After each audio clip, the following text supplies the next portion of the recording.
Welcome to IABM TV, and we have Ajit from Canara Lighting, based in Mangalore in India. So welcome, Ajit. Thank you very much, Peter. And here we are. Could you maybe just explain some of the new features that you're having with your new lighting range that you're displaying? Okay. As the broadcasting world is moving towards 4K and higher resolution, there is a lot of demand on the lighting fixture manufacturers. We need to create lights which will be flicker-free for much higher frames per second, which the camera speeds are there. So as on today, we are now producing lighting fixtures which are capable of shooting, for any shooting, up to 10,000 frames per second. Apart from the speed or the flicker-free lights which we are producing, we are also ensuring our lights are of very high color quality. That means you don't need to do any color balancing in the camera, and the quality of the light. So how is everything is going digital, whether it be lighting or anything else? So how has the digitalization of lighting changed or adapted your lighting equipment? Yeah. See, initially the lights had all mechanical controls, switching on, switching off, dimming, etc. Everything was very, very mechanical. But with the refinement of the lighting design, a lot of electronics has gone into the lighting fixture manufacturing. So we have PCB boards controlling the quality of power which is going into them, maintaining the various inputs. And then they are also controlling the various outputs, whether it is the CRI values, whether it is TLCI, or whether it is R9 value. So all that, it is possible to fine-tune when we use very finer electronic controls.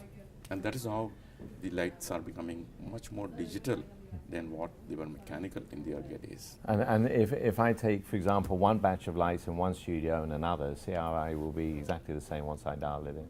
Yeah, that is what has happened.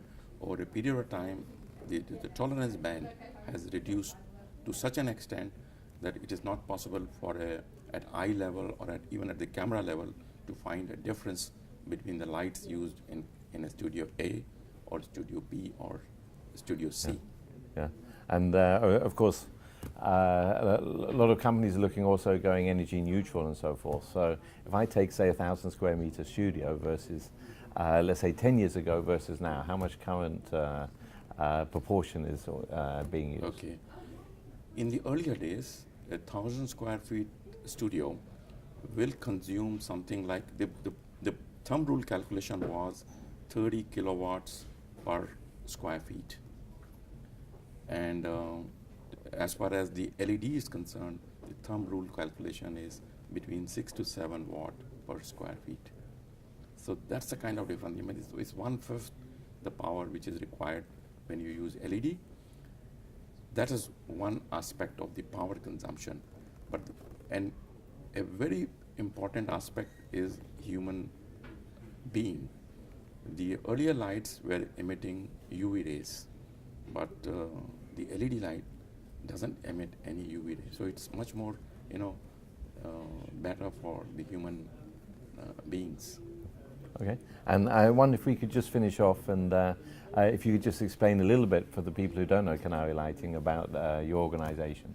Okay. Thank you very much, Peter. Canara Lighting has been in this business of studio lighting system, manufacturing and solution provider for the last 44 years now. We have operations in India, and as on today, we have world-class manufacturing facility located in Mangalore, India, in the southern part on the west coast, and this facility is the biggest in South Asia. And we produce products here right from lighting fixtures to rigging equipment to cable management system, and provide a total turnkey solution to studio lighting system worldwide. Fantastic. Okay, well, thank you very much, Ajit, and I hope you continue to enjoy IBC this year. Thank you very much, Peter. Thank you.